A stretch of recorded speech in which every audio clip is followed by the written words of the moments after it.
Hello friends, welcome back to my channel guideline to medicare with doctor Rahat. आज हम hair fall के बारे में डिस्कस करने वाले हैं जो विंटर सीजन में बहुत ही कॉमन है। नुकसान कर देता है, हेयर फॉल पैटर्न बना देता है, बॉल्डनेस दिखने लगता है, हेयर थिनिंग होता है और इसके कई सारे रीजंस होते हैं। फर्स्ट है हमारा स्ट्रेस लेवल, दूसरा होता है विटामिन डेफिशिएंसी और तीसरा होता है अगर कोई हमारा अंडरलाइन कंडीशन है और तो उसके वजह से होता है, या तो फिर कोई टैबलेट्स की वजह से होता है, या तो फिर हम ठीक से नींद नहीं कर रहे हैं उससे भी होता है, या तो फिर हमारा शैम्पू अगर सूट नहीं हो रहा है तो उससे भी हमें हेयर फॉल के इश्यूज हो सकते हैं। तो उसके लिए पहले आप अपना ब्लड टेस्ट करवाइए, मेल हार्मोन का टेस्ट भी करवाइए, क्योंकि हमारा जब स्ट्रेस लेवल बढ़ता है और हेयर फॉल होता है तो उसमें हमारा हार्मोनल इम्बैलेंस होता है, जिसके वजह से मेल टेस्टोस्टेरोन और एंड्रोजन्स का लेवल काफ़ी बढ़ जाता है, जिसके वजह से हमें हेयर फॉल देखने में नज़र आता है। और उसके वजह से काफ़ी ज़्यादा प्रॉब्लम्स होते हैं। चाहे हम कुछ भी यूज़ कर ले, अच्छा से अच्छा हेयर ऑयल या हेयर कंडीशनर या शैम्पू यूज़ कर ले, तो हमारा हेयर फॉल बंद ही नहीं होता। तो उसके लिए प्लीज़ अपना ब्लड टेस्ट करवाइए। ब्लड टेस्ट में इंक्लूड होता है vitamin D, vitamin B12, testosterone, androgen test, thyroid test करवाइएगा और CBC कराइएगा। ये सारे टेस्ट आपको अगर नॉर्मल है तो आप अपना शैम्पू बदलाइए जिसमें SLS नहीं होना चाहिए, which is known as sodium lauryl sulphate. ये एक केमिकल है जो बाल को ज़्यादा से ज़्यादा डैमेज कर देता है।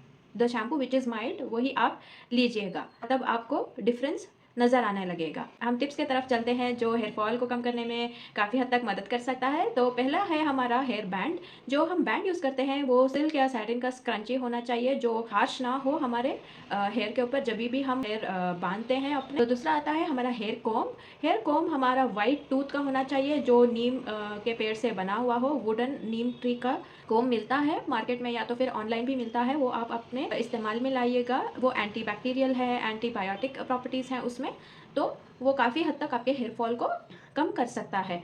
और जो हेयर फॉल के लिए दूसरा टिप है वो है हमारे पिलो कवर्स जो होते हैं, वो भी हम अगर सिल्क या सैटिन के यूज़ करें तो तब भी हमारा हेयर फॉल कम होता है। 20 to 30% तो हेयर फॉल चेंजेस काफ़ी नज़र आने लगते हैं। और अगर आप हेयर ऑयल यूज़ कर सकते हैं रेगुलरली तो वो अच्छी बात है। उसके लिए आप घर में ही ठीक तरह का हेयर ऑयल बना सकते हैं जिसमें 2 टीस्पून कोकोनट ऑयल यूज़ करें, 2 टीस्पून मस्टर्ड ऑयल और 2 कैप्सूल्स ऑफ विटामिन ई डाल के उसको अच्छे से मसाज कीजिए, हाफ एन आवर छोड़ के उसको नहा लीजिए। या तो फिर आप जो लोग हेयर ऑयल यूज़ नहीं कर सकते या तो उनको हेयर ऑयल पसंद नहीं है, तो उन लोगों के लिए बहुत ही क्विक रेमेडी है जो बहुत ही आसान है। तो ये रेमेडी में इंक्लूड होता है glycerine 1 spoon, castor oil 1 spoon, हमारा शैम्पू जो होता है 2 spoons, coffee 1 spoon, aloe vera gel 2 spoons और rosemary oil 7 drops, 6 to 7 drops आप डाल के हाफ कप वाटर में ये डाइल्यूट कर लीजिएगा और आप 2-3 मिनट्स के लिए अच्छे से मसाज कीजिए अपने बालों में और फिर आप अपने बाल को धो लीजिएगा। हमारा बेहतरीन मिश्रण है शैम्पू का जो कंडीशनर और हेयर मास्क का भी काम करता है। आप 1 यूज़ में ही देख सकते हो विजिबल डिफरेंस ने बालों में हेयर फॉल बहुत ही कम होगा, बाल स्मूथ हो जाएंगे और सॉफ्ट हो जाएंगे। अगर आपका हेयर फॉल बहुत ही ज़्यादा है और आप बाहर का ट्रीटमेंट करवाना चाहते हो तो उसके लिए भी बहुत अच्छा सा प्रोसीजर है। उसका नाम है PRP, प्लाज्मा रिच प्रोटीन, लेकिन वो काफ़ी महंगा है और उसके काफ़ी सारे सिटिंग्स भी होते हैं। पर सिटिंग के हिसाब से चार्जेस देने पड़ते हैं आपको और वो टाइम कंज्यूमिंग है। उसका रिजल्ट भी आपको लेट लगेगा। It is time consuming procedure, लेकिन वो बेनिफिशियल है। आप रिग्रेट नहीं करोगे अगर ये प्रोसीजर आप करवाओगे प्लाज्मा रिच प्रोटीन थेरेपी का। और आप ओरल सप्लीमेंट्स भी ले सकते हो।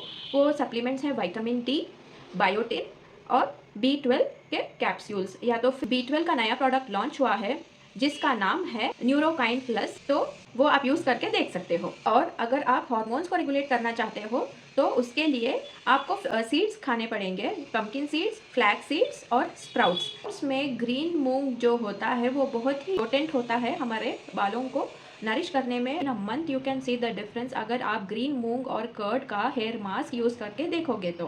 पालक और बीटरूट का जूस हमारे आयरन को बढ़ाएगा, हेमोग्लोबिन को बढ़ाएगा, जिसके वजह से हमारा हेयर फॉल भी कम नज़र आने में मिलेगा।